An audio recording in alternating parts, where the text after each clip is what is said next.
తిరుపతిలోని 10-11 డివిజన్లో ప్రజలు ఎదుర్కొంటున్న సమస్యలను పరిష్కరించేందుకు తెలుగుదేశం పార్టీ కార్యాలయాన్ని ప్రారంభించారు.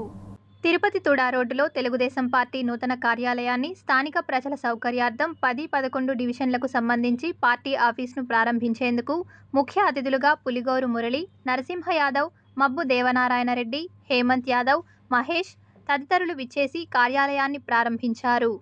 కృతజ్ఞతాపూర్వకంగా ప్రజలకు ఏ హామీలు ఇచ్చామో మూడు పార్టీలు కూడా కలిసికట్టుగా వాటి సమస్యల పరిష్కారానికి ఎప్పటికప్పుడు కూడా కృషి చేయడం జరుగుతుంది. అందులో భాగంగా మొట్టమొదట 10-11 డివిజన్లో పార్టీ నాయకులు కార్యకర్తలు కార్యాలయాన్ని ఏర్పాటు చేసుకోవడం, వాళ్ళని కూడా అభినందిస్తూ ఏ సమస్య వచ్చినా ఇక్కడ కార్యాలయంకి వచ్చి ప్రజలు చెప్పుకోవచ్చు.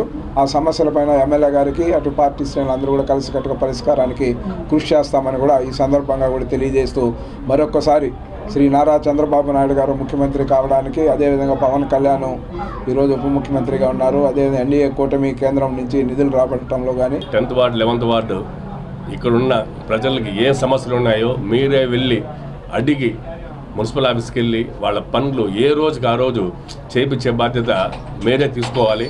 అక్కడ కానీ ఎవరన్నా కానీ మీకు కానీ చేయకపోతే మా దృష్టికి తీసుకొని వస్తే మేము దాన్ని వాళ్ళకి ఎలా చెప్పాలో చెప్పి ప్రజలకి ఎటువంటి ఇబ్బందులు లేకుండా ఈ 5 సంవత్సరాలు పడిన బాధకి ఈ రాబోయే 5 సంవత్సరాలు ఎలా ఉంటుంది, డిఫరెన్స్ ఎలా ఉంటుంది. పార్టీలో ఉన్నామని రేషన్ కార్డులు తీసేయటం, ఆరోగ్యశ్రీ కార్డులు తీసేయడం జరిగిందన్నారు.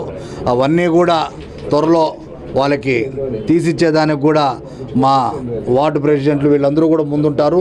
వాళ్ళ తర్వాత అవసరం అనుకుంటే మేమందరం కూడా హేమంత్కు తోడుండి వాళ్ళ పనులన్నీ మా పార్టీ లీడర్లు ఎవరికి ఏం మాట ఇచ్చారో దాన్ని ఇంప్లిమెంటేషన్ చేయడం దగ్గరుండే మా బాధ్యతగా